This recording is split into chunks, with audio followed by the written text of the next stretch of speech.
Hello, everybody. Episode 23, I think it is. Welcome to the podcast. Guys, pro wrestling is the highest form of art. We need to talk about this. We're going to start it from the get-go.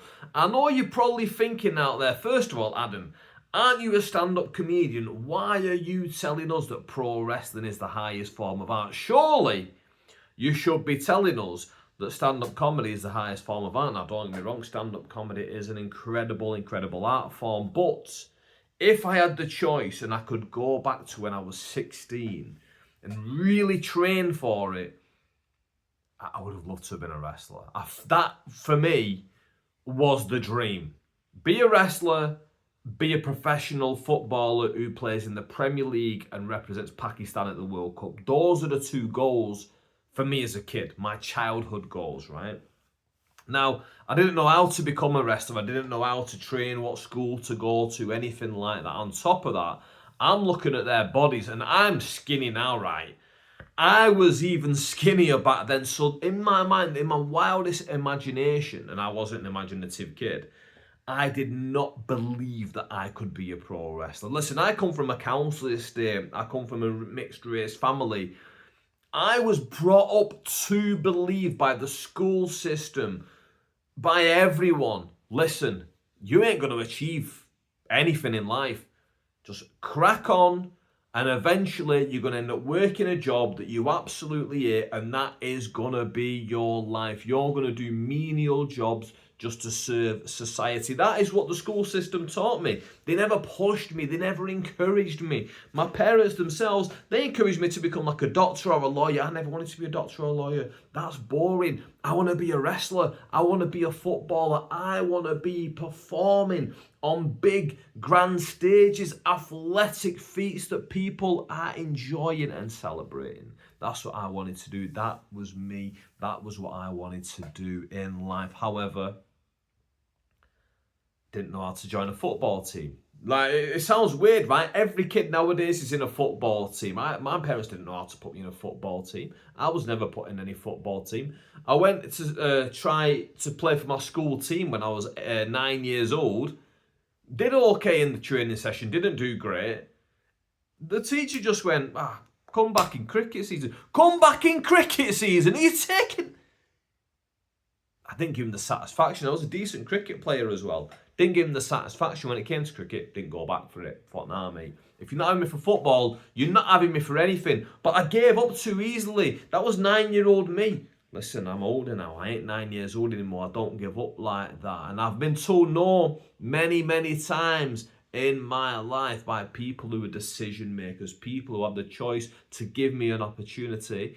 These guys didn't want to give me an opportunity, so I never became a footballer, never joined a team properly. That was me. I knew I couldn't join a team. Then I didn't have the body to become a wrestler, but I would have loved to become a wrestler. But I've always enjoyed making people laugh. I've always enjoyed making people happy. People have said to me multiple times, you should be a stand-up comedian. That's why I went down the route of stand-up, and I tried it, and I loved it, and I love performing it, and that's why I'm a stand-up comedian. However, we're not talking about stand-up comedy right now. We're talking about the highest form of art, which is professional wrestling. Now, you might not believe me yet. Buckle in. It's going to be a bumpy ride, and I'm going to explain to you why pro wrestling is the highest form of art because of what happened this last week. And now, first of all, you might look at your other art forms like painting. Painting, wow, you can make a great painting, brilliant. So what? You had how long to do it? If you got it wrong, you can go over it, try it again, do it. Nah, mate. Pro wrestling, you don't have that. Films, it's live, it's in front of you, you're doing it, you're being filmed. What if you get the take wrong? It's fine. Do it again. Pro wrestling, you don't have that benefit. Pro wrestling is live in front of an audience. You've got to be athletically gifted, but you have to tell a story. That is the art of professional wrestling, is being able to tell a story through the course of a match. So let's give you a basic one, right? We'll give you a basic story. Let's say The Big Show versus Rey Mysterio. Automatically, you know when you watch this, if you know anything about wrestling, you know The Big Show is 7 foot tall and Rey Mysterio is about 5 foot tall. So that tells the story straight away. You've got the small guy versus the massive guy. It is going to be an uphill battle. It's David versus Goliath, one of the oldest stories ever told. Can he do it? And then you have the big guy. The big guy will beat him down, get too cocky, maybe showboat for the crowd as he's doing that. The small guy, he'll get his second wind. He'll be then zooming on, zipping around all over the place. The big guy can't keep up with him, and all of a sudden, he's toppling. The little guy will fly at the top rope, he'll kick him down, and he'll be in the ropes. Boom, sets right up for Rey Mysterio's finisher. Rey Mysterio, boom, off the top rope. 1, 2, 3. Rey Mysterio gets the win. The underdog overcomes the massive odds. Now, that's a very basic pro wrestling story that I've given you just there. Now, where pro wrestling is really good is when they tell a story that is simple, but with layers that aren't immediately obvious to the eye, and that they've got to tell that story, whether it's through using a microphone or whether it's through what they do in the ring. Now, this weekend, we had WWE Clash in Italy, which is one of their big shows of the month. And guess what? This big thing did not happen there. It happened under the WWE umbrella, but it happened in Mexico for a company called AAA. AAA. It stands for Association de Atletico something or other. It's a wrestling company. It's in Mexico. That's all you need to know. It's called AAA. WWE bought them about 15 months ago, something like that. They've been under the WWE umbrella. Since then, they've started to share talent a little bit, but obviously WWE still need to put their shows on. They're doing their show in Italy. They want to keep all their massive stars. They're not going to send you a Randy Orton or a Brock Lesnar, someone like that, but they're going to send you people who are good at wrestling, but just aren't really big, massive stars, and they're not really involved in the big, massive storylines. So, let's wind the clock back to last year. Last year, there was a wrestler who debuted in the WWE named Penta. Penta is a Mexican wrestler. Penta's short for Pentagon, and he's Pentagon Jr. His dad was the original Pentagon. And Penta debuted in the WWE, and what they do is when they debut a wrestler is they will put wrestlers with him who aren't those megastars but are really, really good at wrestling, so that they can tell the story in the match, they can make him look good and let him do all these big flippy moves, and because they're good at wrestling, they can make sure he's safe and looks really, really good, and then that person can then become a star, and that's what they did with Penta. Penta became a star in the WWE. Then they wanted to go, right, now let's give him a proper storyline. And his first proper storyline was gonna be with a wrestler called El Grande Americano. Obviously, they've given him a Hispanic name. He's dressed in a mask like a Mexican wrestler. However, it's a big joke because the guy under the mask is an American wrestler named Chad Gable. Everyone knows watching it that's Chad Gable, and it's one of those things where like we're all supposed to be in on the joke. It's not the kind of thing where like you're like wrestling's fake, that's the big thing, and like when you're watching it, you're not supposed to know that it's fake when you watch it. You're supposed to buy into the fact that it's real, and that's when pro wrestling is also at its best for the punter, when you can go, do you know what, I'm going to pretend that it's real and I'm going to enjoy it for that. Just like a film. Just like when you watch Spider-Man, you don't watch it going, oh, that's just Tobey Maguire, an actor, and he's on CGI flying around New York. He's not actually a man like who's become like a spider superhero. No, you watch it going, wow, look at Spider-Man flying through the air, and I hope he beats the bad guy. And then when there's the drama at the end, and he might not do it, and is he going to save the girl, and then does he get the kiss and all that stuff, and you really invest in it. Some people cry at those films and they can't wait to go and watch the next one. We invest in the story. We pretend that it's real, at least for the time that we're watching it, right? And that's when pro wrestling's at its best. Anyway, there's this wrestler called El Grande Americano, and we're all supposed to know, within watching the show, even though we're supposed to be pretending that it's real, we're all supposed to know that it's him. We're not supposed to pretend that it's not him. We're supposed to know that it's him. This is the joke, that he's an American pretending to be Mexican. He's just started to make him look good, but now the story was probably going to become that He was jealous of him, and that's why now he's going to pretend to be a Mexican wrestler so that he can take Mexican wrestlers down from the inside. However, as they start to build this storyline, and Penta's brother Ray Phoenix joins the WWE and he's starting to wrestle him, he gets injured. Chad Gable, the guy under the mask of El Grande Americano, which is it's a joke obviously because that's what you call like a big coffee. It's called an El Grande Americano if you go to a Starbucks or whatever. So that's part of the joke as well. He gets injured. WWE being like, well, this is catching fire a little bit. We're not actually done with the story yet. We've only really just started this story. They put somebody else under the mask. Now, they put somebody else under the mask who's also good at wrestling, Ludwig Kaiser. Now, Ludwig Kaiser is German, I believe he actually is. And he is a different body shape to Chad Gable. So again, we're supposed to know when we're watching it that, oh, they've replaced the original guy and they've put somebody else under the mask. And it's supposed to, this is a comedy character. We're supposed to watch it, taking the mick out of it. And ultimately, he's supposed to lose to the Mexican wrestlers and make them look good, right? Because his whole thing is, I'm going to take you down from the inside, and he's supposed to fail, and that's part of the joy of watching it, is we're supposed to watch it and go, I can't wait for him to fail, I can't wait for the Mexican hero to actually win and beat the guy pretending to be Mexican up. That's the thing, right?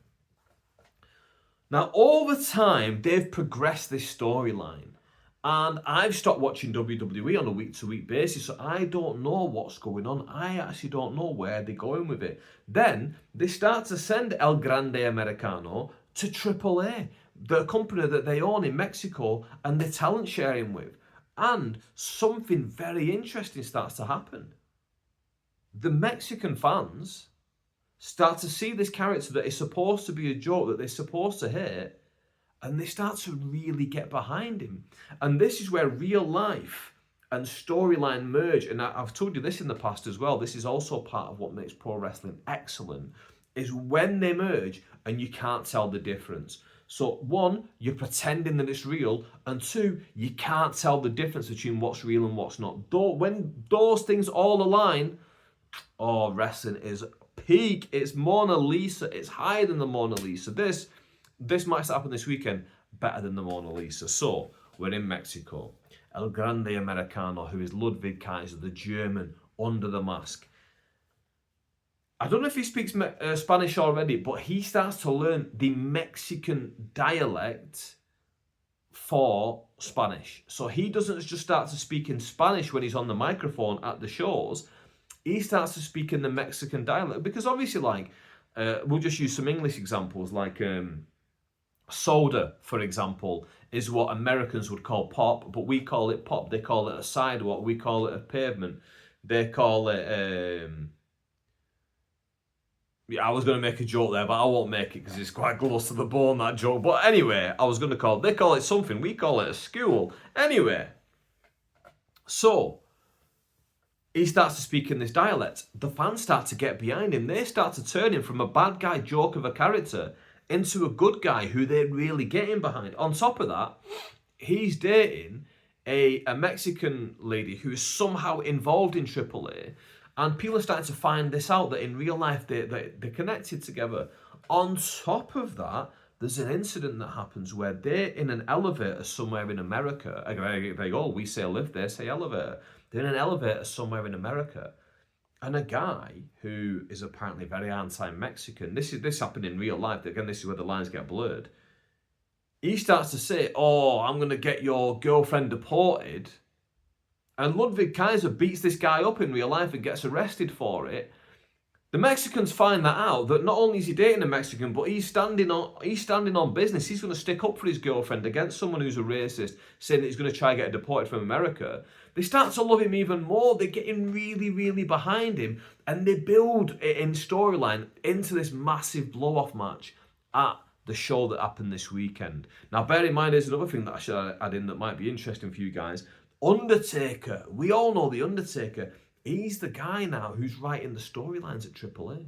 So that's a bit of extra info for you. So they build it up. It's going to be Mascara y Mascara. It's mask versus mask. The loser has to take their mask off. It's Chad Gable's El Grande Americano versus Ludwig Kaiser's El Grande Americano. Now, I knew this match was coming, and I'll be honest, I had no interest in it. I wasn't bothered. I wasn't going to watch it. However, Sunday morning rolled around. Bear in mind the show was Saturday night. And my mate Rick, who's been one of my best mates for decades now, messaged into our WhatsApp group a picture that he'd watching it being like, what a start to my Sunday morning watching El Grande Americano derby. And then his cousin Johnny puts in our group, I'm watching the show, not got to the main event yet. So I'm thinking everyone's watching it. Then I start to see it pop up on my YouTube home feed. Then I start to see loads of comments online going, this is amazing. I'm thinking, right, let's give it a bash, shall we? Let's give it a bash. I watch it, and from start to finish, this thing is an absolute piece of cinema. It's an absolute masterpiece of a pro wrestling show. I want to encourage all of you guys, go and watch it. Pause this, go and watch it. It's about an hour long from start to finish. I want to watch all the intros as well. They've got English commentators. I think Rey Mysterio might be one of the commentators. They've got English commentators, so they're explaining to you what's going on. They play a video package that may be in Spanish, but they have subtitles underneath. They have this, the graphics for it is all like a comic book, so it's telling the story as if it's a comic book. JBL, the old wrestler, he's one of the commentators as well. The way that they build this up within the show and they explain to you why this match is important. They've explained to you why Spider-Man and why the Green Goblin hate each other. They build it up before the match. And you really, really start to buy into it and you go, right, I'm looking forward to seeing now how they've introduced this story and how it's going to play out in the course of the match. The match itself is a ding-dong back and forth battle where the physicality level is really, really high. Again, within the pro wrestling matches, if the physicality level is high, it helps you to buy into it. It helps you to just disengage for a second the fact that it's not real, and you can just go, do you know what? I'm going to buy into this. I'm going to stop thinking that's Tobey Maguire under that mask and go, no, this is Spider-Man and he's trying to save New York City. This is El Grande Americano versus El Grande Americano. And they're both trying to fight to decide who's the real one and who has to unmask forever, and the other one gets to stay El Grande Americano. Guys, very rarely, I'm a jaded pro wrestling fan. Anyone who's watched pro wrestling can know that sometimes it can look quite hawky. This is maybe the best wrestling match I've seen since 2011. I cannot think of anything since 2011 that I'd put on this level. And the match I'm thinking of in 2011 was John Cena versus CM Punk, where they played through that storyline. And I think I've talked about it before, so, go back and watch the other podcasts, and maybe I'll talk about another episode. They blurred the lines in that one as well. Honestly, guys, it was an absolute masterpiece. Oh my days, brilliant. And then at the end of the match, I won't say who won, I won't say who lost, but they had the person in the ring. They had them both in the ring, both El Grande Americanos. They had Ludwig Kaiser's girlfriend in there, and they had Chad Gable's wife and his 2 kids in there. And talk about blurring the lines of reality, because we know watching it that is your real life wife and that is your real life girlfriend and those are your real life kids. And the moment after the match, because obviously one's lost, so they have to take off the mask. They have to say, this is my real name. This is where I'm from. This is when I was born. I've been wrestling for this amount of time. I have to completely now give you the truth of who I am and disavow me being this character El Grande Americano. I could have waxed lyrical about this all day. It was just such superb storytelling. It actually taught me a lot as a stand-up comedian. Now, you wouldn't think it. I'll explain it like this. So there was a lot of talk about why is this match not on WrestleMania, because WWE owns both of these 2 wrestlers. They both work for the WWE. They created these two characters. Why have we not done this match within the context of WWE? Well, part of the reason that made this match so good is that the Mexican fans were so much behind Ludwig Kaiser's El Grande Americano and so much against Chad Gable's because of all the stuff that they'd bought into when you blurred those lines of reality and the storyline. They went with everything in this match, and I can speak to this as a stand-up comedian that when I'm in front of an audience that are laughing big and going along with everything that I'm saying, they're listening intently, it gives you that feeling of like, I'm invincible, and then you give an even better performance to that audience. They're laughing even more and buying into you and listening to you even more. You're giving more back, and it builds and builds through your set to the point where you have an incredible time between the pair of you. And that's exactly what the Mexican fans allowed this match to do. Now, if this had happened at WrestleMania, first of all, it wouldn't have been an hour from start to finish. It would have been about 13 minutes in front of a Las Vegas crowd who would have been not that bothered. The two would have put on a half-decent performance, but they wouldn't have been able to reach the levels that they did because the audience didn't buy into it as much, because they didn't have as much time. They couldn't tell that story through a fluid process. It became incredible. What did it teach me as a stand-up, though? It taught me this. It taught me that knowing your audience and understanding the message which you are sending through to your audience is so important.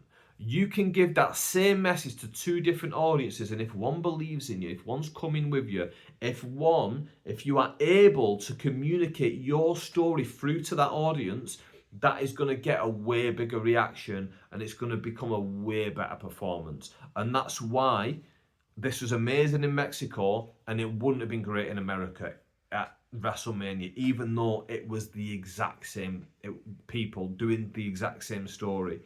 Knowing the audience, being able to buy in, it was so important. And also knowing, it's that fish on a bicycle thing. Like a shark, we'll just say instead of a fish, a shark can swim so fast, but put him on a bicycle, he'd look like an idiot. But you can't judge a shark off his ability to ride a bicycle. You need to be in the right environment. Put him in the ocean, he'll swim all day and he'll eat you up alive. But put him in a cycle lane, you're getting away from him quick time. You're making him look like a right fool. You're lapping him even. So your environment is so important, and that's something I think I'm really going to take into consideration when I'm applying for gigs going forward, and when I'm looking at certain showcase events for myself. I think I'm really going to look at where I'm doing it and who I'm playing to, just because, I mean, I know already that I can get better reactions off some people than others, but this just really hit it home so much, because these are two guys who, like, casual wrestling fans might not be able to pick these two out of a lineup. Funny enough, I actually met them both when I was in Cardiff a few years ago, and the only two wrestlers that I bumped on the street was these two, funny enough, and I spoke to and got pictures with. But yeah, just incredible to be able to see this story get played out like this, and to really understand that your value matters so much on where you are. Like, that is such a key factor. Now, where am I? Where have I been? What stand-up have I been doing? I can't remember the last time I did. I think the last time I did stand-up was Hillsborough Comedy Club. I'm blanking this in my mind now. Was Hillsborough Comedy Club the last gig I did? I think it was. Eid night. No, I recorded after Eid night. I've definitely recorded after Eid night. No, that is the last time I've done stand-up. I've not done anything since. What has happened since, though? The Champions League final happened since. Oh, I'll tell you this, actually. Let me tell you this. So, I bumped into another one of my best mates since childhood, Gary. I bumped into him today. I've not seen him for ages. And he'd been in a bit of poor health. He probably doesn't mind me mentioning this because he's in a much better place now. And I said this to him because I was surprised to see him, first of all. And I said it straight up. I was like, you look great. Like, you look way better than last time. And he went, I'm in a much better place now. I mean, I'm doing way better now. And I was so happy I was happy to see him anyway, because he's one of my best friends. He's one of my oldest friends. I've not seen him for so long, so it's great to just bump into him randomly. But two, to see him and he's in a much better conditioning that last saw him was great to see him. And it just we had a little quick catch up. How are you getting on? How are you doing? Because he's moved recently and all this stuff. So we're going over little bits and bats and whatever. So that was good. And then we just started talking about the old days as you do.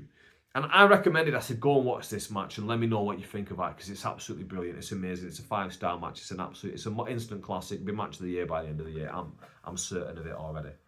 And then we just started to talk about the old days and like playing Football Manager together, playing Sims. I mean, I don't mind telling you guys, Football Manager has had me in a chokehold most of my life. I cannot tell you the amount of hours, thousands and thousands of hours I've played Football Manager in my life. When I'm uploading this today, I'll play Football Manager in the background. I might only play it like a few matches, but like I'll be playing it all night. Like it'll be on in the background while I'm doing whatever else. So I'm obsessed with Football Manager, and I've been obsessed with it for a long time. And I think it goes back to the fact that I wanted to be a footballer so much in my life, and the fact that I can, in my mind, live vicariously through being a manager on this game, dictating which players sign for my team, which players get sold, what tactical approach I'm going to have and all that stuff. I love it, right? I love The Sims. We used to play that together, play Pokemon. I cannot tell you how much I love playing that game. I can chuck it on nowadays, chuck it on an emulator or something like that and just sit back and enjoy it, watch it. And it's got me thinking. I did some writing today. I tried to write stand-up about my childhood after bumping into Gary. And I couldn't write. And I'll be honest, I struggle with writing stand-up because I can't just sit there and write jokes. But what I can do is I can sit and write stories about my youth that might be funny telling them.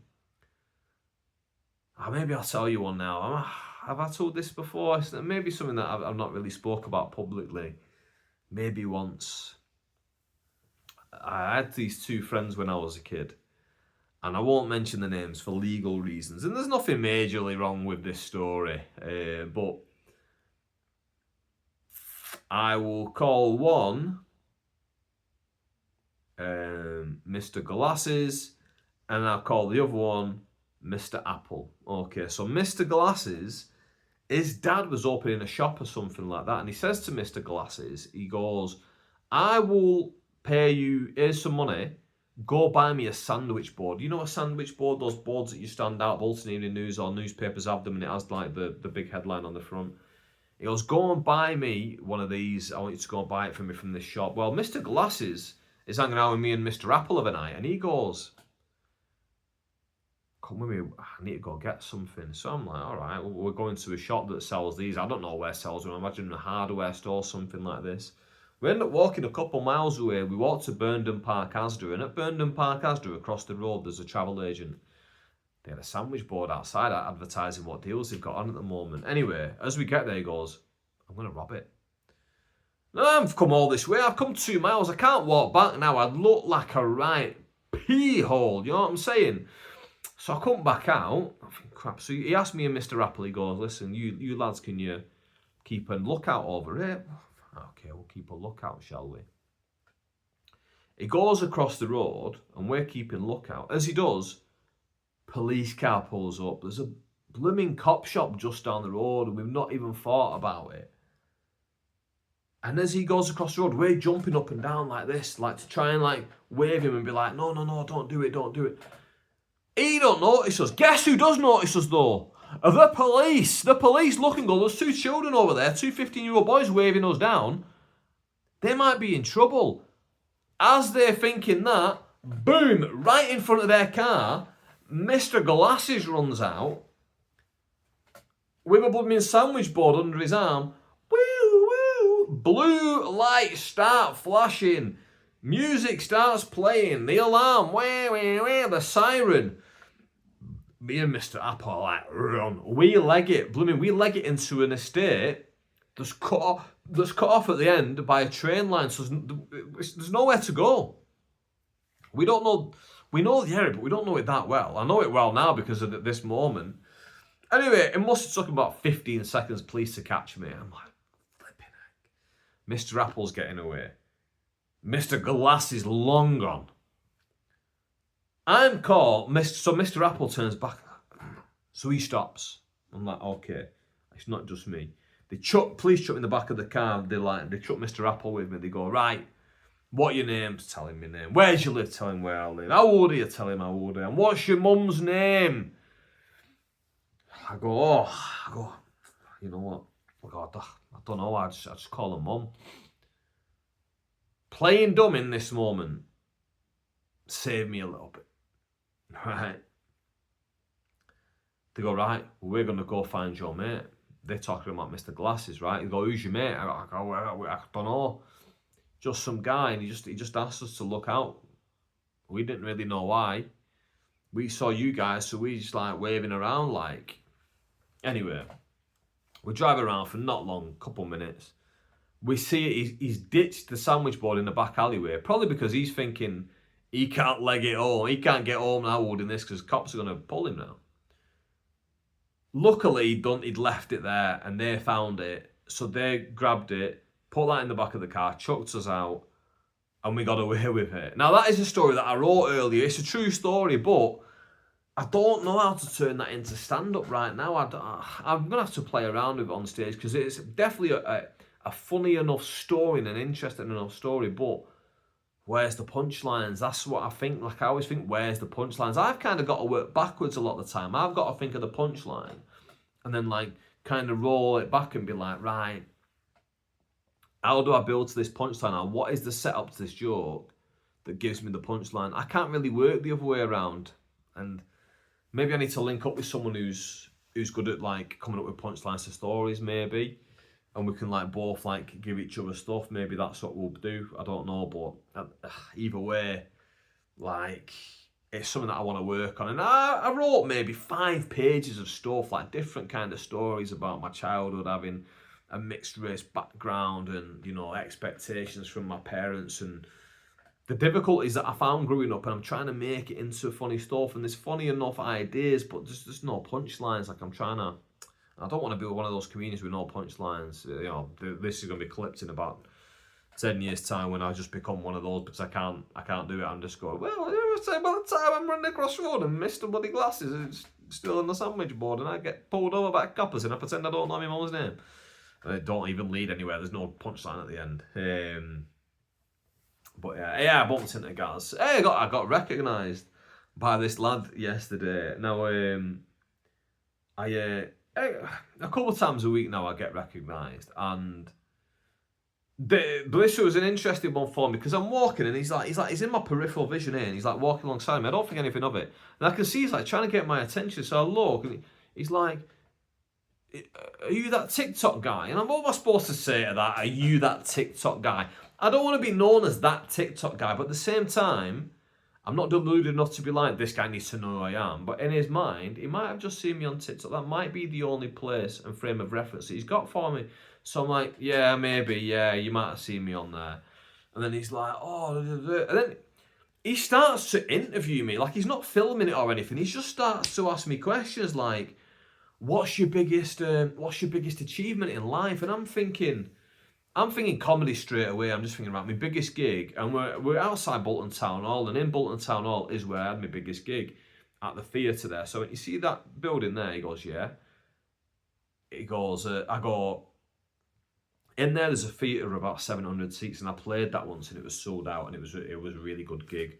And he went, wow, how many people did you make laugh? And I went, it made us like, what am I supposed to say to that? We don't ask every person. You're not looking at every person. It's every single person laughing. I don't know how many people laughed. They were laughing, but I don't know if everyone laughed. I don't know. Like, there was enough laughter that I was happy in the room, but you know, if there was 5 people in there that didn't laugh, I wouldn't know, would I? And then he goes, what advice would you give to someone who, like me, I'm 17. What advice would you give to someone? And I'm thinking, like, is this how, like, youngsters nowadays are like? Because they don't socialise maybe as much as we used to when we were younger. And they see a lot of young people online. They start these channels where, like, they approach people in the street and they ask them questions like this.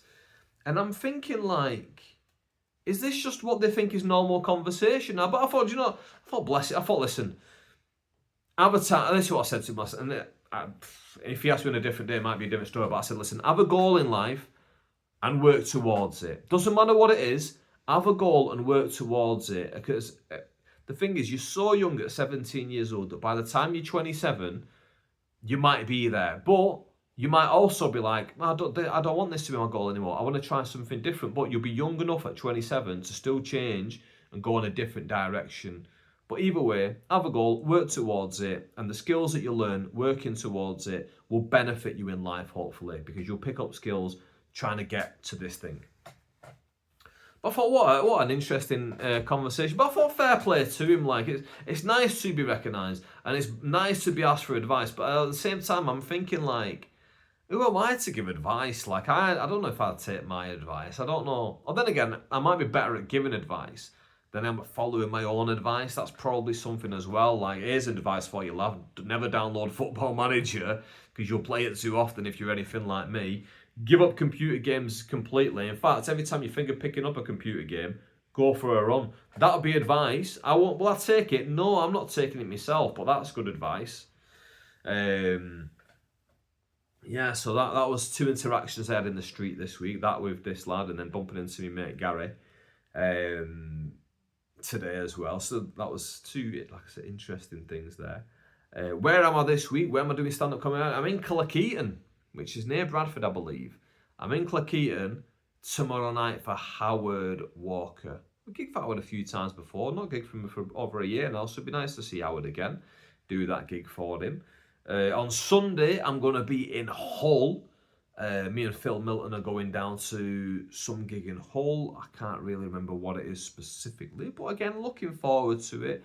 I might try and take some of this new material with me. But the thing is, I need it to have a punchline. But then again, if I just chuck it in the middle of my set and just see if it can go anywhere, maybe I'll just do that. And maybe that's what I'll... excuse me. Maybe that's what I'll do for this gig.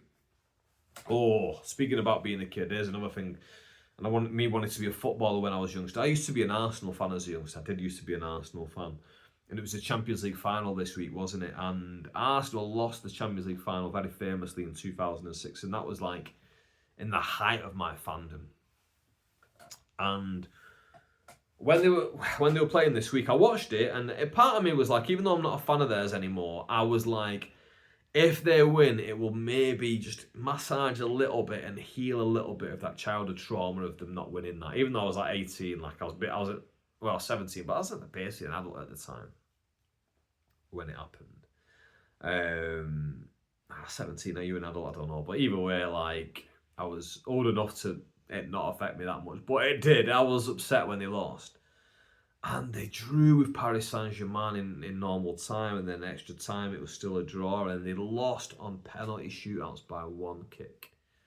1 kick of the football, literally 2 kicks of the football, they were away from winning the Champions League, and they got so close. But attacking-wise, they've become a boring team, but I'm hoping that next season, because I still watch a lot of the games, I'm hoping they play with a handbrake off now that they won the league this year, and it can be a little bit more interesting. But I think it satisfied a lot of people that they didn't win.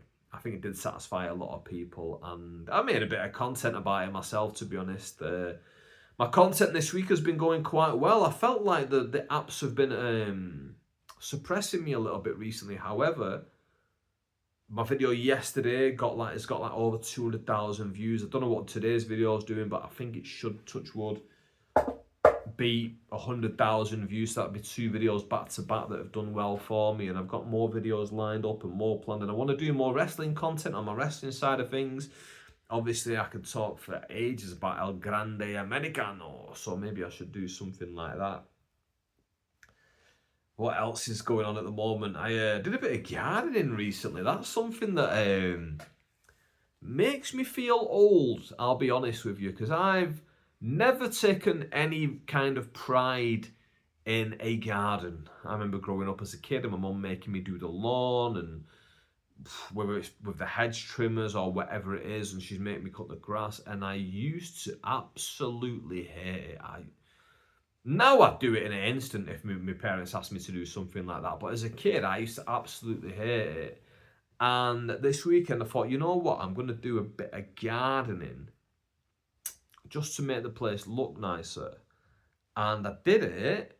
And I was actually quite chuffed with the results, and I actually enjoy looking at the plants that I put. I only spent about 30 quid on plants. It's not a lot of money. I mean, way more than like 20 years. If 22 or me right now talking about plants, he'd be like, "What are you, Adam? Is this what we've become? Like, have we become someone who gardens?" I'd say, "No, Adam, we're a stand-up comedian." Go, whoa. Are we a full-time professional stand-up comedian? Go, no, listen, be happy, mate. We're a stand-up comedian. Just be happy with that for now. Be happy with that for now. Hopefully, ask me in 5 years' time, we'll come back to that, and hopefully he'll get to say that we are. But yeah, I gardened, and I couldn't believe that I was happy with the results, and I spent about 30 quid on the plants, and I like looking at them, and I can't believe I was picking them out going, actually, I like those purple ones with the speckles on them. Those are actually quite beautiful. And I like this and I like that. Oh, no, that. Let's get one more. Let me get one more, actually. And that was me this weekend. Yeah, I was supposed to meet with my mates to watch the Champions League final. They pulled out. Watched it by myself. Ended up doing gardening on the Sunday. Like, maybe this is like a watershed moment in my life. Maybe this is the weekend that I became an adult, says the guy wearing a backwards cap still and a North Face jumper. Speaking of 22-year-old me, my mate sent me a screenshot of a Facebook post from 15 years ago, my teammate from Unical, and it was a screenshot of my post the day after what's called Last Night of the Bar. Last Night at the Bar is like the last blow-off every year at uni, and I don't know about now because I don't know if people even go out anymore at uni. But we used to go to the uni bar quite often as a team. We'd go there to socialise. My teammates would drink. I'm not a drinker, never have been. So I would just sit and I'd hang out for a little bit, and then I'd go home, right?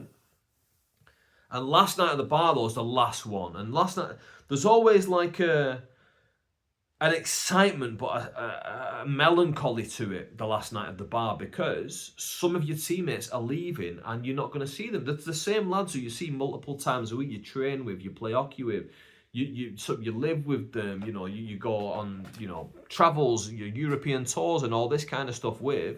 They're now leaving and you're not going to see them anymore.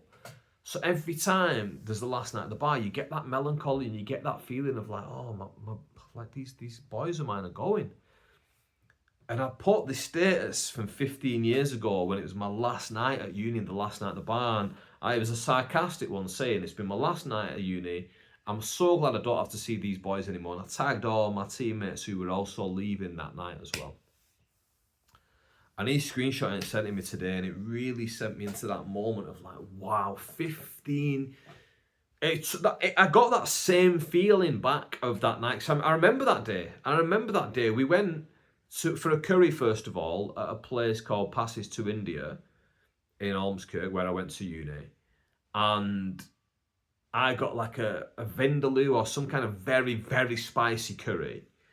And I remember all the lads who were leaving uni got given like a leavers card by the rest of the lads, and they all signed it for us, which I thought was a beautiful touch because I don't think we really used to do it before.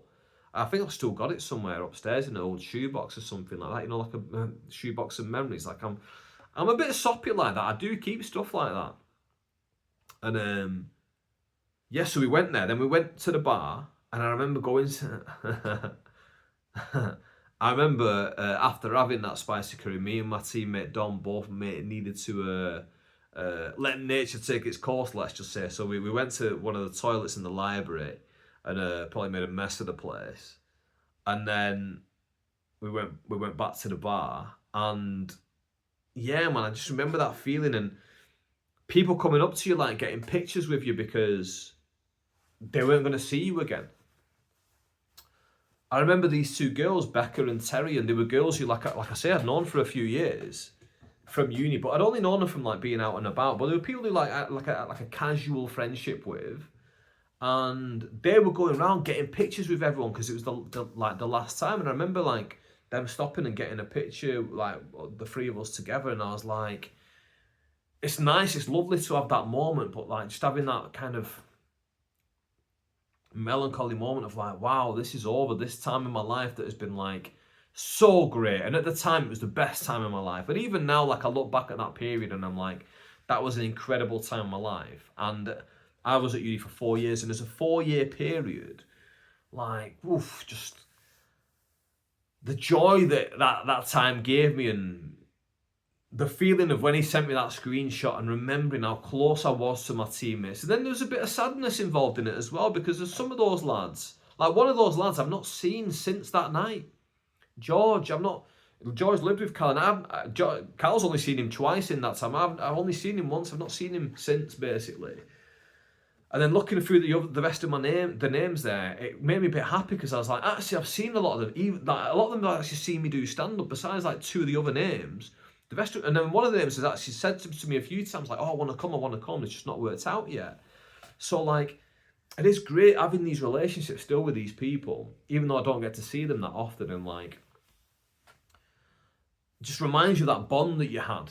And sometimes in life, like, you do feel a little bit on an island. And I'll be honest, I felt a lot like I've been on an island through my life. Being mixed race, you feel sometimes that you don't have a place that neatly fits in. You don't feel properly Polish. You don't feel properly English or British. You don't feel properly Pakistani.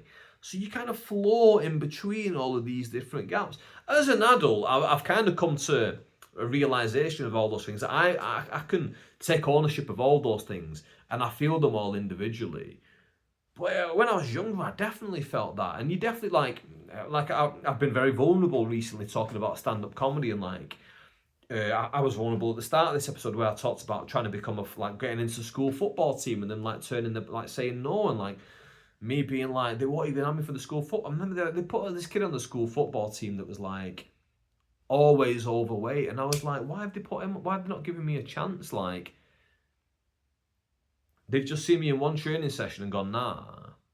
Even though I know how good I am in comparison to all these other kids, because we play together on dinner time, and I've been easily like within the top scorers, within the top three. I'd be in the top scorers in my year, absolutely. But they never give me the chance in them.